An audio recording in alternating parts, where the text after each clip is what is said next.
मेरे सामने आइए। इको बॉक्स यूज़ करना चाहता हूँ। एक बार रिमोट बेसमेंट रिमोट भी एक्टिवेट, वो तो हमने सीसीटीवी में देखा था लास्ट टाइम। हम क्यों ना अपने नए वाले इक्विपमेंट से जो डॉल लाए हम स्टैटिक प्रोजेक्टर्स, वो यहाँ पे लगा के देखते हैं। या एक बार उसको भी बिल्कुल। मैं तब तक यहाँ पे कम्युनिकेट करता हूँ, आप अगर वो डॉल लेके आ जाइए।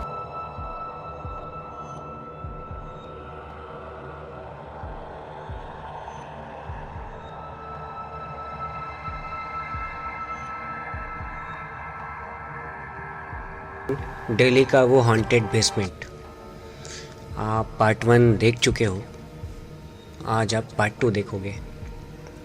और हाँ, दिल थाम के बैठिएगा, आपको बहुत कुछ इस पार्ट में दिखने वाला है, बहुत कुछ दिखने वाला है जो शायद ही आपने किसी चैनल में या कभी सुना हो।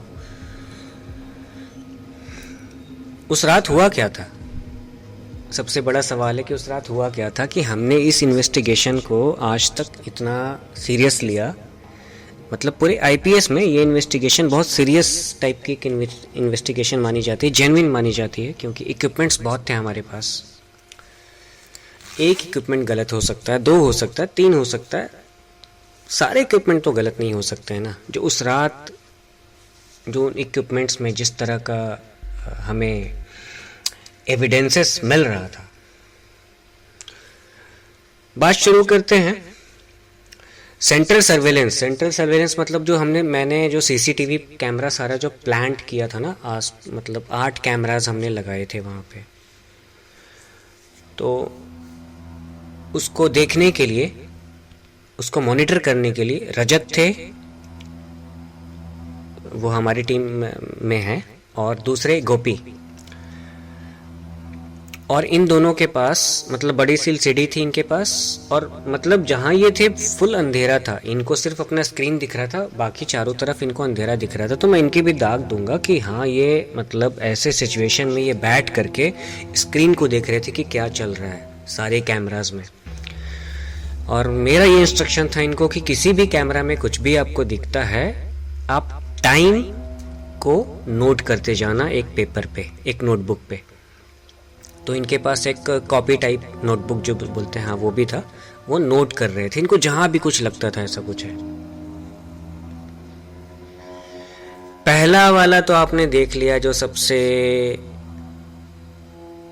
कन्विंसिंग एविडेंस लगा था हमें बाद में एनालिसिस के बाद, वो बच्चे का चलना उस कार के पास। पार्ट 1 में आपने देखा है, वो बहुत तेज जा रहा था वो, उसके बाद जाके गायब हो जाता है। अच्छा, इसको सपोर्ट भी किया है। ये कैसे सपोर्टेड है? जब वो कैमरे के फ्रेम में वो बच्चा आया है, उससे पहले एक ऑर्ब उठा है, और ऑर्ब उठ करके छत तक गया है, बेसमेंट के रूफ तक गया है। और जहां वो ऑर्ब गायब हुआ है, वहां पे वो बच्चे की मूवमेंट भी गायब हो गई है कैमरे पे। ठीक है, बच्चे जैसा ही लगा। दूसरा जो सबसे खतरनाक जो एविडेंस था, जो मेरे वॉकी टॉकी पे कॉल एक मैसेज आया था रजत का कि राज भाई एक कैमरा गिर गया है। और जो कैमरा जहाँ पे वो गिरा था, वो हमने प्लांट किया था उसी बेसमेंट में। मतलब बहुत बड़ा बेसमेंट है वो, समझ लीजिए कि वहाँ पे जनरेटर्स भी हैं, पंप्स भी हैं, पानी वगैरह को पंप करने के लिए, मतलब काफ़ी बड़ा एस्टेब्लिशमेंट है। तो वहाँ पे ऑब्वियसली बहुत सारे कमरे भी थे। एक नया कोई कमरा बन रहा था वहाँ पे, किसी नई तरह की फैसिलिटी थी उस बिल्डिंग में होने वाली थी, जिसके लिए वो बिल्डिंग वो रूम बन रही थी, और वो बना नहीं था, इनकम्प्लीटेड था, स्टेज में था, बनने के स्टेज में था। तो वहाँ हमने कैमरा प्लांट किया था, क्योंकि वहाँ के लोगों ने जो भी है, उन्होंने कंप्लेन उस रूम के बारे, उस पर्टिकुलर रूम के बारे में की थी कि यहाँ से हमें आवाज़ें आती हैं, ऐसा है। तो मैंने और जीटी भाई ने डिसाइड किया, गौरव भाई ने, कि यहाँ पे एक कैमरा प्लांट करते हैं। अब उस कैमरे का क्या हुआ? वो कैमरा अपने आप गिरा था। हाँ देखिए, मैं पक्के तौर पे नहीं कह सकता हूँ कि वो कैमरा अपने आप गिरा था। 1% आज भी इस बात को मैं मान के चलता हूँ कि हो सकता है कैमरे का वायर जो है वो किसी के पैर से लगा हो, क्योंकि वायर्स बड़े लंबे लंबे थे। एक एक वायर कोई 80 मीटर्स का था, कोई 100 मीटर्स का था, कोई 120 मीटर्स का था। हो सकता है किसी का पैर लगा हो और वो गिरा हो, लेकिन इसको आज तक मैं ऑथेंटिकेट नहीं कर पाया हूँ, क्योंकि मेरे पास कोई प्रूफ नहीं है ना ये बोलने का कि कैमरा किसी पैरानॉर्मल कॉज के कारण गिरा है या कैमरा किसी के पैर से लग करके, मतलब वायर उसके पैर में फंसा है इसलिए। कैमरा जो वो गिरा उसमें तो मैं हाना मैं दोनों में हूँ। मुझे लगता है कि हो सकता है ऐसा हुआ हो because of such kind of energies. मुझे ये भी लगता है कि नहीं किसी के पैर से लग गया हो। देखिए, मेरा कोई डराने का मकसद नहीं होता किसी को, लेकिन उसके बाद जो एक वीडियो आई थी ना, उसको देख के मैं भी हिल गया था। मतलब जहाँ पे पार्ट 1 में जो बच्चे के चलने की वीडियो है, जो मतलब आपने जो फुटेज देखी है बच्चे को चलते हुए, चल के भाग रहा है, गायब हो जाता है, 1 घंटे के बाद या कुछ टाइम के बाद मेरे पास मैसेज आता है रजत का, राज भाई आपको कुछ पता लग रहा है? मैंने कहा नहीं। तो बोला कि जहाँ पे आप आसपास हो वहाँ पे ना बड़ा फ्लैश सा दिख रहा है, मतलब लग रहा है कि कोई रूम के अंदर बड़ी तेज सी लाइट अचानक से जल रही बंद हो रही। मैंने कहा यहाँ तो लाइट है ही नहीं भाई, लाइट तो सारी हमने ऑफ कर दी है, क्योंकि गौरव भाई ने पूरी लाइट्स ऑफ करा दी थी। लाइट्स ऑफ, उन इन्वेस्टिगेशन जब शुरू ही हुआ था तो उन्होंने बोला था लाइट्स ऑफ, सारे लाइट्स उस बेसमेंट के ऑफ हो गए थे। इसको भी देख करके मैं चौंक गया कि भाई ऐसा कैसे हो सकता है। अब देखिए, इसको मैं एक्सप्लेन करूँगा कि 2014 में तो मुझे लगा, मतलब मैंने कई बार सोचा कि यार ये क्या है, कहीं कैमरे का एरर तो नहीं है, किसी ने शरारत तो नहीं की है। लेकिन गौरव भाई की डेथ के बाद मैंने ये चीज़ अपनी आँखों से एक्सपीरियंस किया है कि मैं कंप्यूटर पर बैठा हुआ हूँ और मेरे पीछे मेरी फ्रेंड बैठी हुई है, और जैसे ही मैंने कुछ भी, जैसे गौरव भाई के बारे कोई वीडियो उनकी निकाली, उनकी डेथ के जस्ट बाद की बात है, मैं भी बहुत डिस्टर्ब था उस टाइम में। अब कोई जब डिस्टर्ब होता है, जैसे आप हो ना बहुत मतलब एसएसआर भाई के फैंस हैं, तो आज भी आप एसएसआर की वीडियोस देखते हैं, तो मैं भी बस उसमें था थोड़ा। जैसे ही ऐसा कुछ करता था अचानक से फ्लैश आता था, तो मैंने अपनी फ्रेंड को बोला, अरे फ़ोटो क्यों, मतलब फ्लैश से फ़ोटो क्यों ले रही हो? तो उसने बोला मैं कहाँ फ़ोटो ले रही हूँ। जब मैंने घूम के देखा तो ना उसके हाथ में कोई कैमरा है ना कुछ है, और वो इतना स्ट्रॉन्ग फ्लैश था, मुझे लगा डीएसएलआर से लिया हुआ है, मोबाइल वाला फ्लैश नहीं था वो लगा डीएसएलआर से लिया हुआ है। फिर उसने भी बोला कि मुझे भी ऐसा लगा कि बहुत तेज एक ब्राइट सा फ्लैश आया था और गया। देखिए, मैं पुरानी बात इसलिए कर रहा हूँ ना कि चीज़ों का एनालिसिस मैंने कैसे किया है कि कभी कैमरे पे कुछ देखा, ठीक है, मैं स्केप्टिक हूँ, मैंने मान लिया नहीं यार ऐसा कैसे हो सकता है। लेकिन जो चीज़ें मुझे इलेक्ट्रॉनिक एविडेंस में दिख रहा है और जिस चीज़ों को मैं फील कर रहा हूँ, तो मैं उसको तो डिस्कार्ड नहीं कर सकता। बार बार वही बात बोलूँगा मैं कि बचपना, बहादुरी और बेवकूफ़ी, इसमें फ़र्क करना बहुत ज़्यादा ज़रूरी है। मतलब इसको डिस्कार्ड करके मैं बहादुर तो नहीं बन जाता, और अब्रप्टली मान करके मैं इसको कोई बहुत बड़ा इंटेलिजेंट भी नहीं।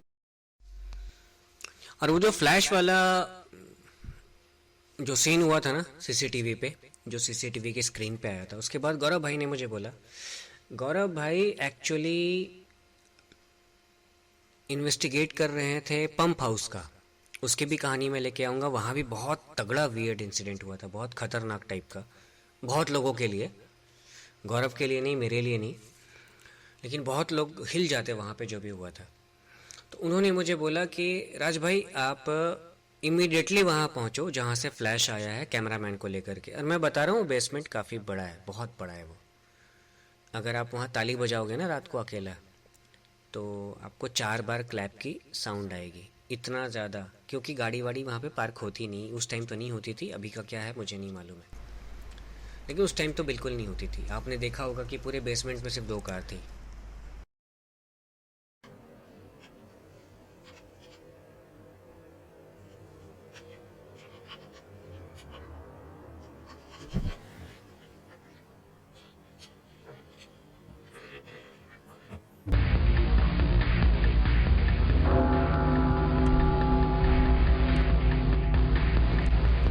दिखा।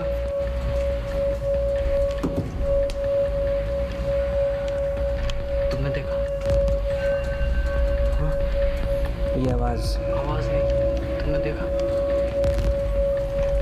छुप के देखते ना, छुप के देखते ना। हाँ हाँ उस वे में ऐसे किया है ऐसे, हाँ हाँ, बस मैंने सोचा आपने वो देखा इसलिए आए भाग के। इसीलिए मैंने कैमरा घुमाया है यहाँ पे। मुझे डाउट है पूरा यहाँ का,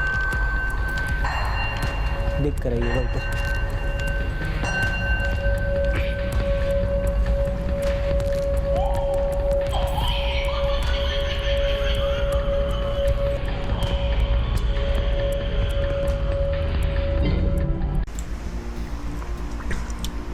आपको कुछ और भी देखने को मिलेगा इस वीडियो में। इस एरिया में शैडो, अगर आप ध्यान से देखो तो देखो, आपको मेरी वीडियो में कुछ भी ऐसा नहीं मिलेगा जहाँ पे लोग चीखते हैं, चिल्लाते हैं, उनको कुछ दिखता है, ऐसा कुछ नहीं मिलेगा। लेकिन हम जो काम करते हैं, या गौरव भाई जो काम करते थे, उसके लिए बहुत पेशेंस और आंखें चील की तरह होनी चाहिए। देखना, आप मेरे कर्सर को देखना कंप्यूटर के। ये देखा आपने? ये देखो, देखा आपने? नहीं देखा? नहीं देखा तो चलो मैं आपको फिर से दिखाता हूँ। ये देखो, ये देखा, देखो कार को देखना आप। हाँ, मैं रिवाइंड फॉरवर्ड कर रहा हूँ। पिलर से कुछ लग रहा है ऐसा कि हाँ कोई जा रहा है। अब इसको रियल फ्रेम में देखते हैं। निकल गया बंदा, जो भी है।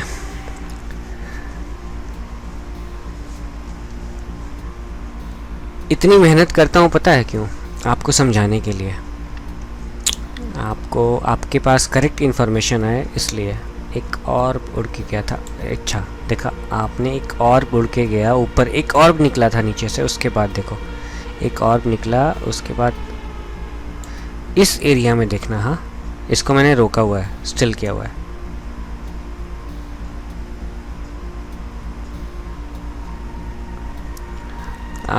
रियल फ्रेम में दिखाता हूँ, इसको तो मैंने रोक दिया था। और उड़ा, यहाँ देखना। अब ये क्या था, कोई भी मुझे एक्सप्लेन कर दे तो ये बात मुझे अच्छी लगेगी। बट ऐसी चीज़ें दिखी थी बहुत सारी, और मैं आपको बता रहा हूँ कि ये जो एनालिसिस हमने किया है, मेरे पास आज भी पूरे 16 आवर का फुटेज है इस बेसमेंट का, जिसका मैं सिर्फ एनालिसिस कर पाया हूँ 4 घंटे का। टाइम की दिक्कत होती है, समय की कमी होती है, इसलिए उतना कुछ नहीं कर पाता। अब क्या होता है, जब वो फुटेज देखा लोगों ने बच्चे का चलने वाला इस जोन से, ये अलग कैमरा एंगल है, ये बिल्कुल अलग है, क्योंकि मैंने बहुत सारे कैमरास लगाए थे वहाँ पे। तो हमारी टीम में रजनीश भाई थे, उन्होंने बोला कि राज भाई मैं भी चलता हूँ, तो मैं उनको ले करके आया था यहाँ पे। और ये बच्चा इतना खेल रहा था ना उस दिन, मतलब मैं कार के पास जाता, टक टक टक आवाज़ आती थी, और जब दूर जाता था तो दूर में टक टक आवाज़ आती थी। मतलब ही वॉज क्वाइट इंटरेस्टेड, और वो काफ़ी इंजॉय, मुझे तो लगता काफ़ी इंजॉय कर रहा था। जिनको डरना है डरे हो। तो रजनीश भाई को मैं ले गया था, बट वो आवाज़ सुनने के बाद फिर ऐसा हुआ कि वो मतलब वो गिर विर गए थे, तो अच्छा नहीं लगा था मुझे थोड़ा। ये एक बड़ा वियर्ड सा इंसिडेंट हुआ था वहाँ पे। सीसीटीवी के टाइमर का जंप करना, सीसीटीवी का टाइमर जंप करना, मतलब आप ये देख रहे हो ये एरिया, ये जो ये टाइम है, ये नीचे देखना आप यहाँ पे। हाँ, अभी देखना, देखा, नोटिस किया नहीं किया होगा, है ना?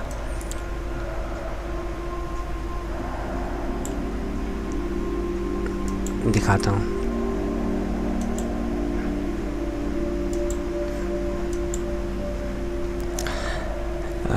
ये स्टार्ट हुआ है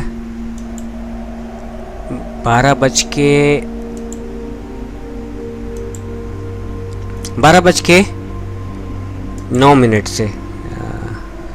शुरू करता हूँ। इन चीज़ों को देखने की पता इतनी मेहनत लगती है ना, ये वैसा नहीं कैमरा लेके कहीं भी निकल जाओ, चीखो चिल्लाओ, भाग जाओ, वीडियो बना लो, व्यूज़ आ जाएं, ऐसा नहीं है। ऐसे काम में बहुत मेहनत होती है, इसलिए आपको दिखा रहा हूँ। देखना आप। हाँ, अभी क्या टाइम हो रहा है? 12:09 37 सेकेंड, मतलब it's 12 o'clock 9 minutes and 37 seconds. Now see. Now it's 12:15 44 second. अब ऑलमोस्ट 6 सेकेंड का फुटेज यहाँ से गायब हो गया है। और ये मेरे पास कोर फुटेज है, मतलब ओरिजिनल फुटेज। जब भी है किसी को भी चैलेंज करना हो, किसी को भी करना हो, इंडिया के या दुनिया का किसी भी लैब में कि हाँ ये एडिटेड है, ऐसा है, वो मुझसे कर ले और एक्सप्लेन कर दे क्यों हुआ है, तो मज़ा तब आएगा। हाँ? ऐसे बोलने में नहीं कि हाँ ऐसा है, एडिट कर दिया। यूट्यूब में बोलने का फ़ायदा नहीं ना, एडिट कर दिया, कमेंट मार दिया, एडिट कर दिया। प्रूफ कर दीजिएगा। अगर प्रूफ कर दोगे तो मैं बोल रहा हूँ, मैं सच बोल रहा हूँ, अगर इसको प्रूफ कर दो, ये फुटेज है मेरे पास, अब भी प्रूफ कर दोगे तो मैं 1 लाख रुपए तो दे ही दूंगा कि कैसे ये हुआ है, क्योंकि हमें समझ आज तक ये नहीं आया ये कैसे हुआ है। ऑफर दिया है, ठीक है, अगर दम है तो एक्सेप्ट। चलिए, अब इतनी बातें तो हो गई, अब आते हैं रियल मुद्दे पे कि इतना कुछ होने के बाद क्या वहाँ पे हॉन्टिंग ख़त्म हो पाई? मेरा आंसर है नो। मैं इसलिए बोल रहा हूँ क्योंकि वहाँ पे जो बेसिकली जो हॉन्टिंग थी, वो एरिया मैनिफेस्टेड था एक बच्चे के स्पिरिट से। और बच्चा क्या होता है, जैसे आपको समझना पड़ेगा कि ये जो हमारा तरीका है, एग्जॉर्सिज्म हम वर्ड यूज़ नहीं करते हैं, हम यूज़ करते हैं क्लिनजिंग का तरीका।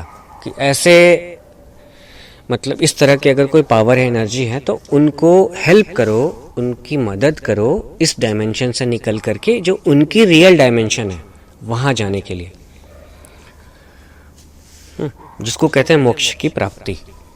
तो उसमें हम एक एनर्जी बस सेशन करते हैं। तो गौरव भाई ने किया था, लेकिन उसका कुछ फ़ायदा नहीं हुआ। उसके बाद मैं, गौरव भाई, सब हम लोग ऑफिस में बैठे थे गौरव के, तो मैंने बोला कि सर एक बात बताओ, आप कॉन्शियसनेस की अगर बात करते हो तो जितनी आज मेरी समझ है, सपोज़ मैं 10 साल का होता और 10 साल की एज में मेरी डेथ हो जाती तो मेरी समझ उतनी ही रहती। लेकिन आज मैं अगर 30 साल का हूँ तो मेरी समझ, अगर मेरी आज डेथ हो जाती है तो जो आज तक मैंने देखा है, समझा है, मैं उस चीज़ को लेकर के जाऊंगा यहाँ से, अगर मैं सरवाइव करता हूँ। मतलब मैं घोस्ट बन जाता हूँ, मैं भूत प्रेत कुछ भी बन जाता हूँ। तो ऐसे तो उन्होंने बोला कि भाई आप ये बात तो सही कर रहे हो। मैंने कहा सर वो बच्चा है। अब ये सोचो कि अगर कोई बच्चा मीन्स 6 साल 7 साल 8 साल का हो, वो काफ़ी छोटा लग रहा था वो वीडियो में। मैंने कहा कि अगर आप उसको बोलोगे कि बहुत ठंडे बाहर मत जाओ, उसको खेलना है, क्या वो मानेगा? तो उन्होंने कहा कि हाँ सर ये तो बात है। उन्होंने ऐसे ही बोला कि हाँ ये तो बात है राज भाई। मैंने कहा यही बात अगर आप किसी एडल्ट को बोलो जो समझदार है, तो बोलेगा हाँ यार बहुत ठंड है, बाहर नहीं जाना है खेलने के लिए अभी, या घूमने नहीं जाना है। फिर मैंने ये बोला कि सर एक बात बताओ कि इससे नुकसान क्या है, लोग डर क्यों रहे हैं? तो उन्होंने कहा कि इनको आवाज़ें आती हैं। अब आते हैं, देखिए, बहुत ही रियलिस्टिक बात पे।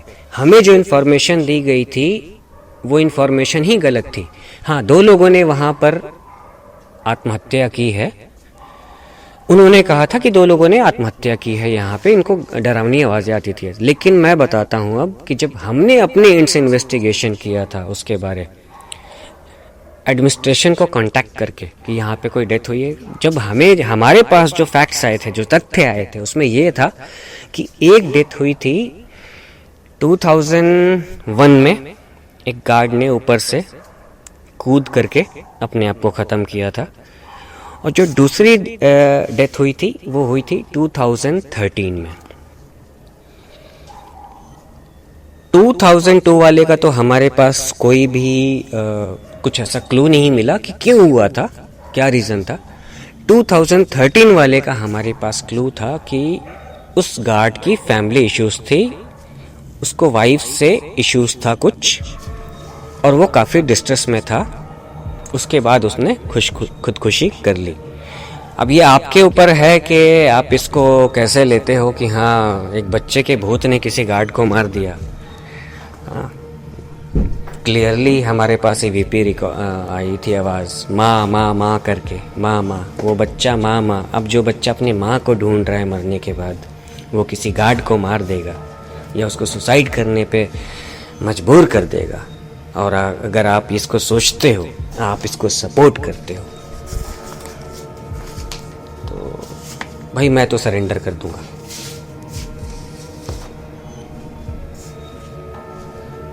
वीडियो कैसी लगी है बताइएगा, और आपके इसमें क्या विचार हैं, आपको क्या लगता है। आप फुल्ली ओपन है कमेंट करने के लिए।